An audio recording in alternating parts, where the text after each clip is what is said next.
A tax bill nobody could pay accidentally created one of the most dangerous gangsters in movie history. Get ready for 5 insane revelations about Black Caesar that will change how you watch this 1973 classic forever. Real criminals turned actors, continuity errors, and secrets buried for 50 years are all coming up. And stick around for one jaw-dropping bonus fact at the end that almost nobody talks about. So speed up with me, because the list starts now. Number 1. Sammy Davis Jr.'s tax troubles created Tommy Gibbs. What if the most feared gangster in blaxploitation history only exists because a superstar couldn't pay the IRS? It sounds impossible, but it's true. In the early 1970s, Sammy Davis Jr. approached writer-director Larry Cohen with a bold pitch. Davis was tired of playing second fiddle to his Rat Pack buddies Frank Sinatra and Dean Martin. Cohen described him as feeling like a flunky in their movies, always the sidekick, never the star. Cohen saw an opening. He suggested a gangster picture modeled on the 1931 classic Little Caesar, since Davis, like Edward G. Robinson and James Cagney before him, was a small man who could still dominate a screen. Davis loved it and paid Cohen $10,000.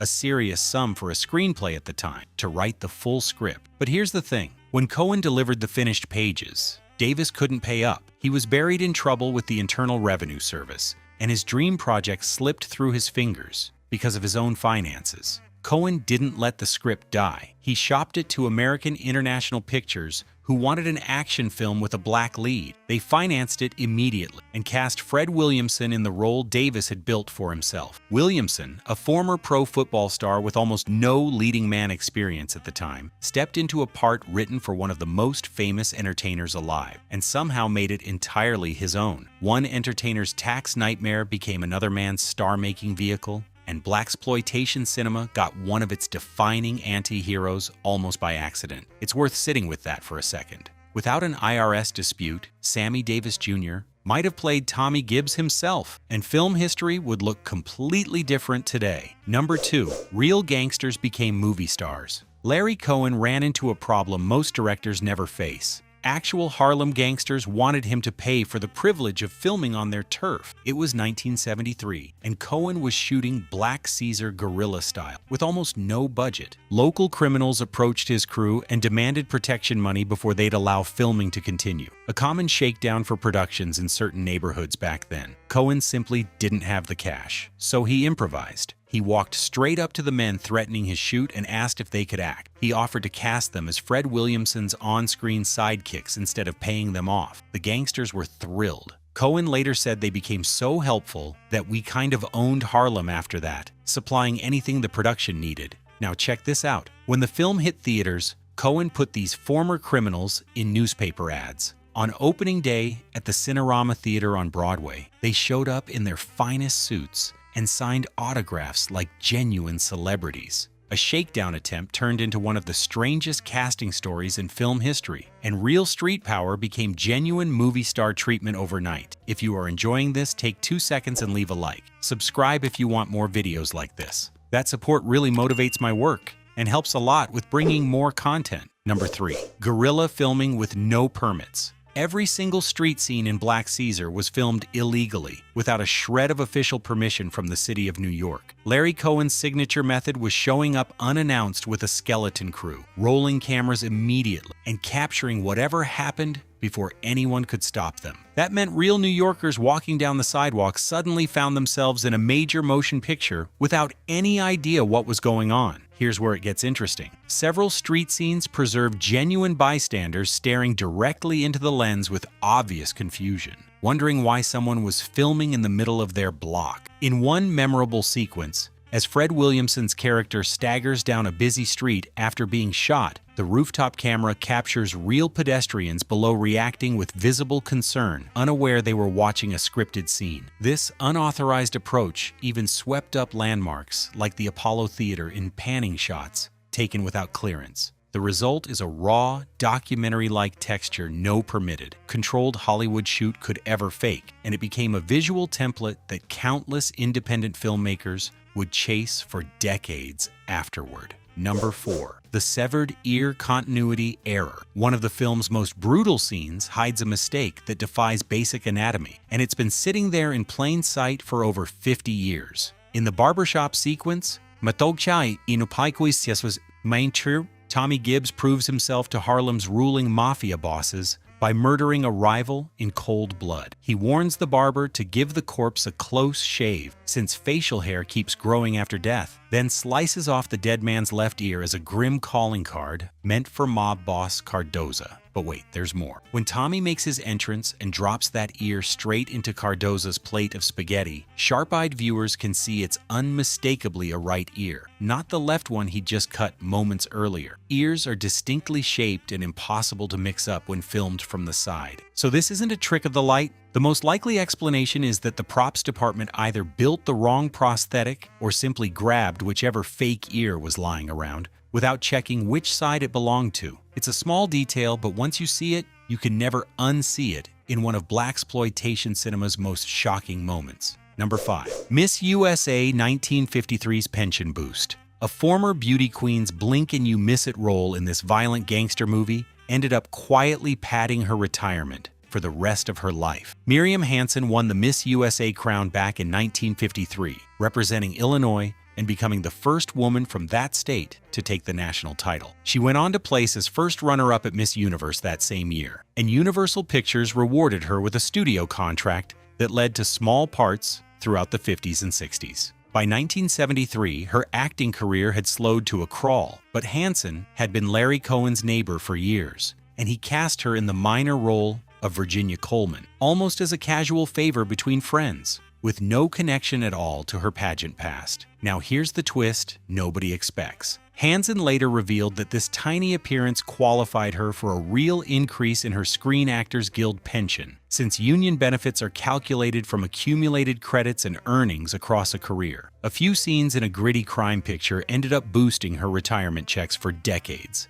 proving that even the smallest film credit can carry a surprisingly long financial tail. Number 6. James Brown's rejected sequel soundtrack became his biggest album. James Brown handed in what he thought was his next great film score, and the studio told him it sounded like nothing more than the same old James Brown stuff. After scoring the original Black Caesar in 1973, his first ever film composing job, Brown was eager to soundtrack the rushed sequel Hell Up in Harlem. He delivered an ambitious, double album-length collection of 8 tracks, some stretching close to 13 minutes, showcasing his band's most adventurous arrangements yet. But American International Pictures executives were already frustrated that Brown's songs ran longer than expected on his earlier work, and they dismissed the new material outright, choosing to work with Motown instead. Now for the wild part. Rather than shelve his rejected songs, Brown released them as a standalone album called The Payback in December of 1973. It shot to number 1 on the Billboard Soul Albums chart for 2 weeks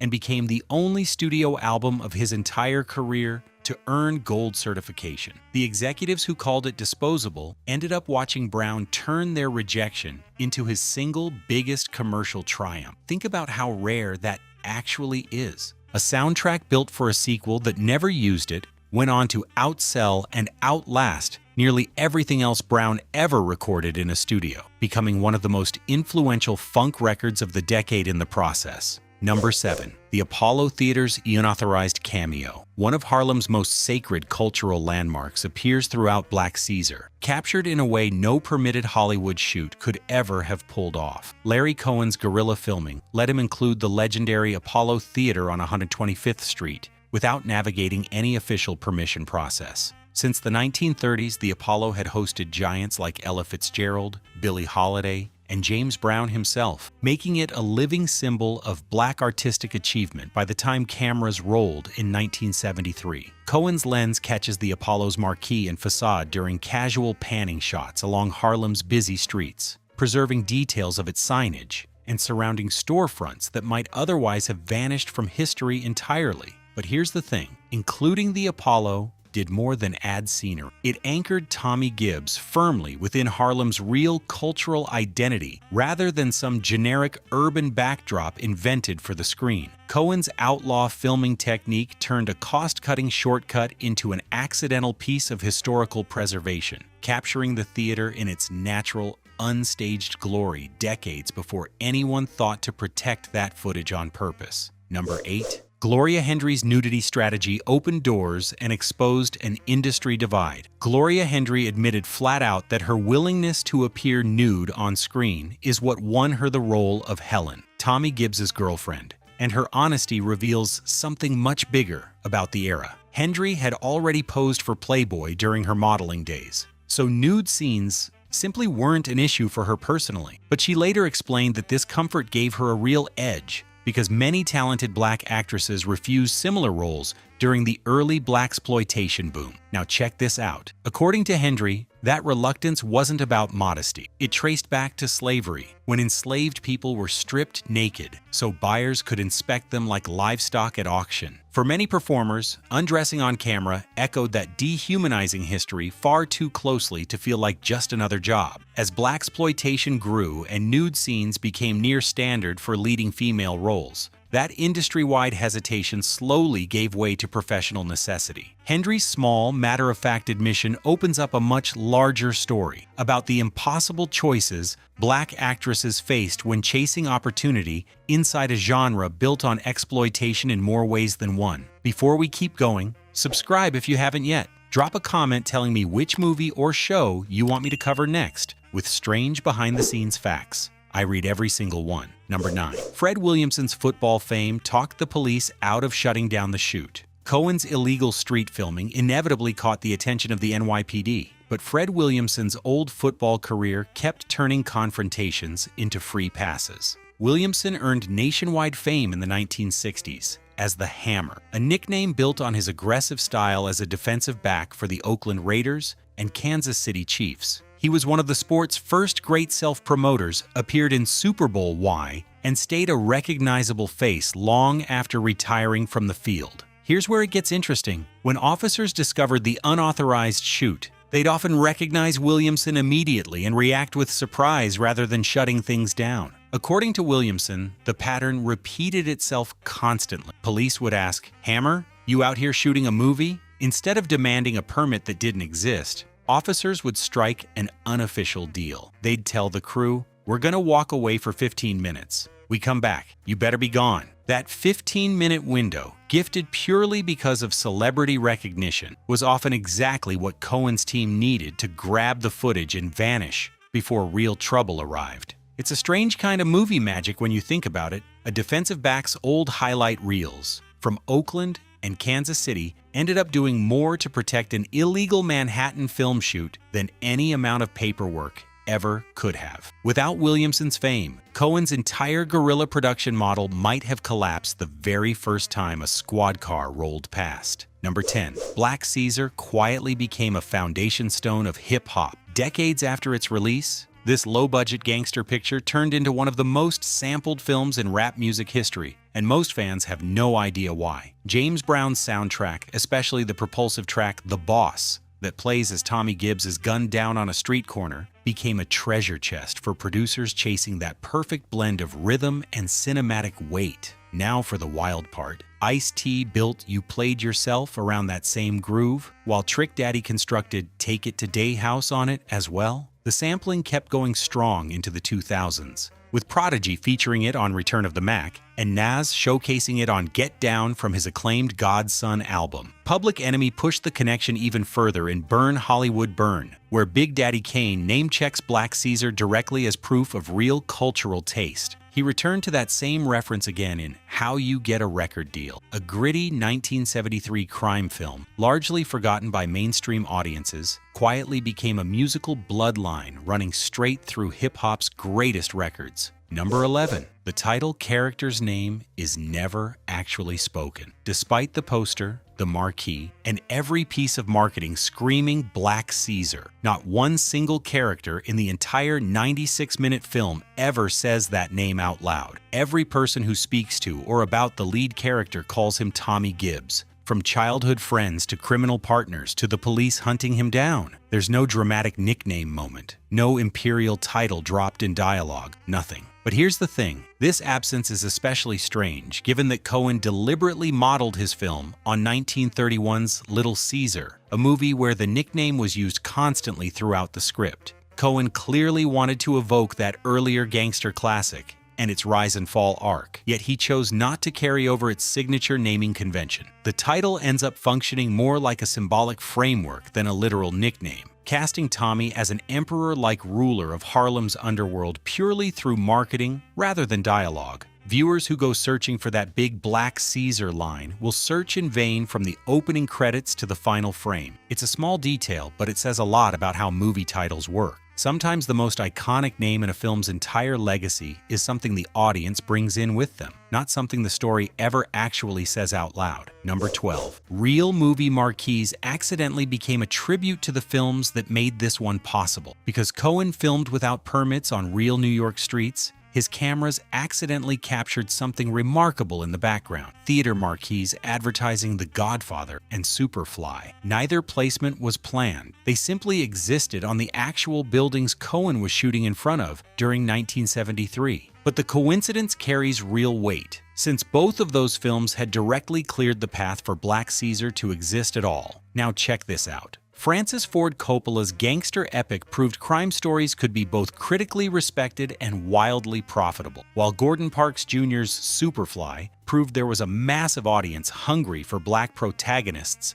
carrying their own films rather than playing supporting roles. Together, these two movies built the exact commercial blueprint Cohen followed. So when their marquees show up unplanned in his own film, it's essentially cinema quietly citing its own influences on camera. It's also an accidental time capsule, freezing exactly what was playing in New York theaters the moment Black Caesar was being made. Number 13. Bystanders tried to help a dying man who was actually just acting. One of the film's most powerful moments wasn't written, blocked, or rehearsed. It happened because real strangers genuinely believed they were watching someone die. During the climactic scene where Tommy Gibbs staggers through Manhattan after being shot, Cohen filmed from a rooftop to capture Fred Williamson from above as he stumbles down the sidewalk. The pedestrians walking below had absolutely no idea a movie was being made. Now here's the twist nobody expects. Careful viewers can spot several real bystanders stopping to stare at Williamson with visible concern, clearly weighing whether to step in and help what looked like a seriously wounded stranger. Their instinct to help wasn't performance. It was genuine human decency captured entirely by accident. No amount of directing hired extras could ever replicate that authentic hesitation and worry on real faces. It gives Tommy's final desperate walk a documentary weight that elevates the entire sequence, turning an unauthorized guerrilla shoot into one of the most quietly devastating moments in blaxploitation cinema. Quick reminder to subscribe if you are enjoying these revelations. And tell me in the comments, do you know any strange fact about this movie that I didn't mention? Let's build the list together. Number 14. The sequel was filmed without a finished script. Larry Cohen began shooting a major studio sequel while having written essentially none of it. One of the most reckless production gambles in 70s cinema. Black Caesar performed so well at the box office that American International Pictures panicked, worried the cast would demand huge raises if they waited too long. Cohen recalled the studio's urgent call telling him to lock in a sequel immediately before Fred Williamson and the rest of the cast could leverage their new success. But wait, there's more. When Cohen admitted he had no completed script, the studio's answer was simple: start filming anyway. So he did. As Cohen later put it, he'd shoot something each day and make it up as I go along, writing just enough pages overnight to get through the next morning's schedule. That meant actors showed up to set without knowing what scenes or dialogue awaited them. The result, Hell Up in Harlem, feels noticeably more chaotic and disjointed than its predecessor, a direct fingerprint of a sequel that was quite literally invented one shooting day at a time, almost at the end, and the best is still coming. Subscribe so you don't miss what's next, and drop your city or country in the comments. I want to see how far this video is reaching. Bonus: Black Caesar secretly has two completely different endings, and one of them accidentally broke its own sequel, and now The fact almost nobody talks about. Larry Cohen originally filmed a brutal, definitive ending where Tommy Gibbs dies after stumbling back to his old neighborhood, wounded and desperate, only to be robbed and beaten to death by local kids who don't even recognize him. It was a devastating final statement about how his criminal empire never actually saved the community he claimed to represent. But here's the thing, when Black Caesar became a box office hit, American International Pictures immediately ordered that death scene cut from every American theatrical release, clearing the way to bring Fred Williamson back for Hell Up in Harlem later that same year. Now for the twist nobody saw coming. Decades later, when MGM acquired the film library for home video, an archive mix-up caused them to release the original European cut, the one with Tommy's death scene fully intact on official DVD and Blu-ray. That created an impossible continuity nightmare. Watch the films back-to-back today, and you'll see Tommy Gibbs die at the very end of Black Caesar, only to show up alive and well minutes later at the start of its own sequel. Two studios, 2 decades apart, accidentally left behind a contradiction that nobody ever bothered to fix. And it's been hiding in plain sight on every home video release ever since. Nobody at either company noticed, nobody issued a correction, and to this day most viewers who binge both films back to back have no idea they just watched a dead man walk straight into the next movie. And those were 15 strange facts about Black Caesar. Behind the gunfights and the gritty street footage sits a film that mattered more than most people realize. One that turned a broken deal, a rejected soundtrack, and a chaotic sequel into a genuine piece of American film history. If you made it this far, leave a like, subscribe, and comment which facts surprised you the most. And don't forget to suggest another movie that deserves a list of strange facts. See you in the next video.